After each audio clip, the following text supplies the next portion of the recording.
The Super Bowl isn't the biggest event in America because of football. It's the biggest event because of advertising. For one night every year, brands don't compete for sales. They compete for attention. It's your uncle, Sam. And whoever wins that battle controls the conversation long after the game ends. That's why people don't skip the commercials. Some viewers tune in for the ads more than the game itself. This is the only television event where commercials matter as much as the main attraction, where 30 seconds can define a brand for years. This is the truth behind Super Bowl ads. In the earliest Super Bowls, the commercials were ordinary. They looked like every other TV ad of the time. Products were shown, slogans were said, and that was it. They did their job, but no one marked the calendar to watch them. Those first ads weren't cultural moments. They were cheap interruptions in a football game. A 30-second spot at the very first Super Bowl in 1967 cost around $37,000. Back then, that was a reasonable price for a national TV audience, but it wasn't a place brands built stories or anticipation. Some early ads did get noticed. A few people still remember the fun celebrity spots or simple product pitches, but mostly, fans let them fade into the background. They weren't something people talked about before, during, or after the game. At this point in history, commercials were just ads. They paid for the broadcast. They didn't drive the broadcast. Everything changes in 1984.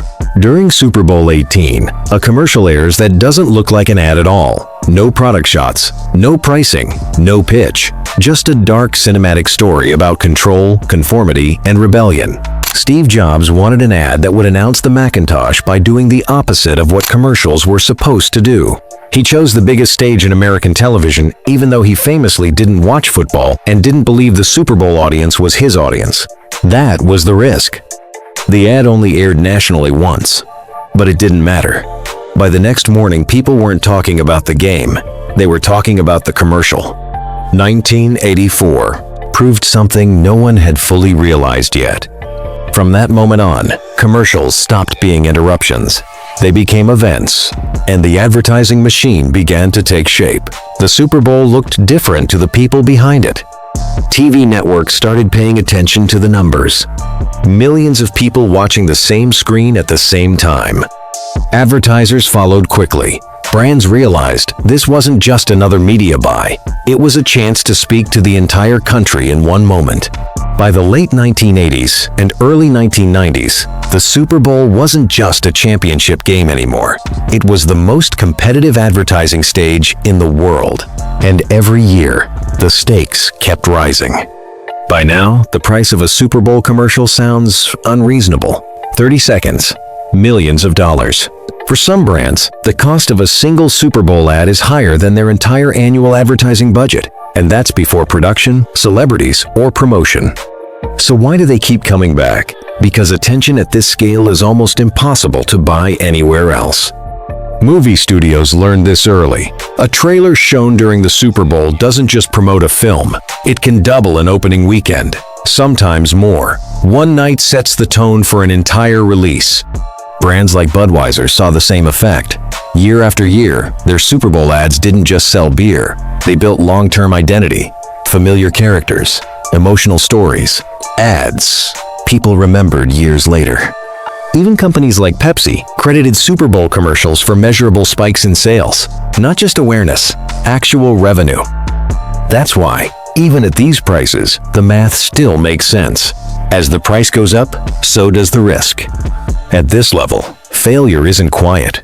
It plays out in front of more than 100 million people, all at once. A Super Bowl ad can fall flat instantly, and within seconds, social media decides the verdict. That pressure changes everything. Brands aren't just competing with the game anymore. They're competing with each other. Every commercial is judged, ranked, replayed, and compared. There are winners and losers before the fourth quarter ends. For some companies, this night defines their year. For others, their reputation. It's the only competition where you can win the Super Bowl without ever touching the field. But the risk of losing is just as public. For decades, Super Bowl ads lived and died on one night.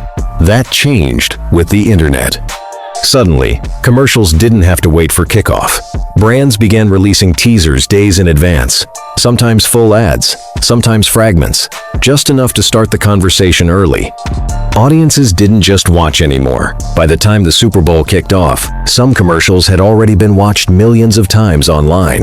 The broadcast became the climax, not the beginning. Social media stretched the lifespan of a 30-second spot into weeks of attention. Clips replayed on timelines, headlines written before halftime, memes replacing punchlines. The Super Bowl ad was no longer a moment. It became a campaign. And the advertising machine learned how to run before, during, and long after the game ended. As attention became harder to hold, brands adapted again. Celebrities turned into shortcuts. A familiar face could buy instant recognition in the first second of an ad. Sometimes the product mattered less than who was standing next to it. In one case, it was enough to crash a company's website within minutes.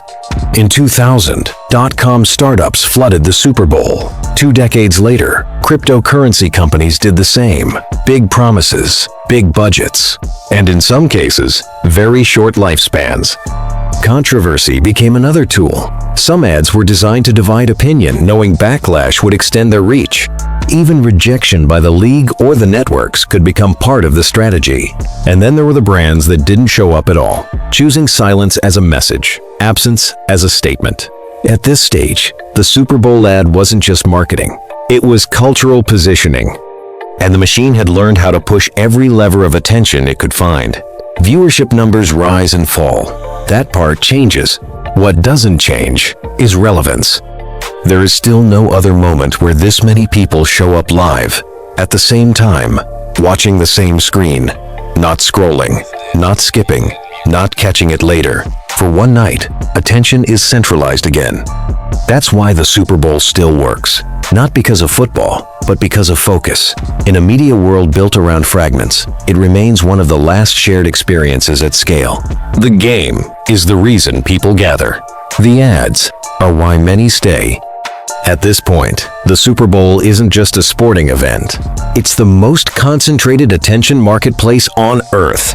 Only one team wins the game. But every year, dozens of brands step onto the same stage, fighting for something bigger than a trophy.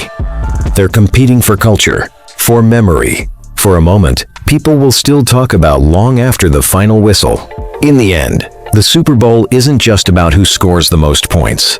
It's about who owns the most valuable 30 seconds on Earth. I have something to tell you. You have a twin brother we never told you about.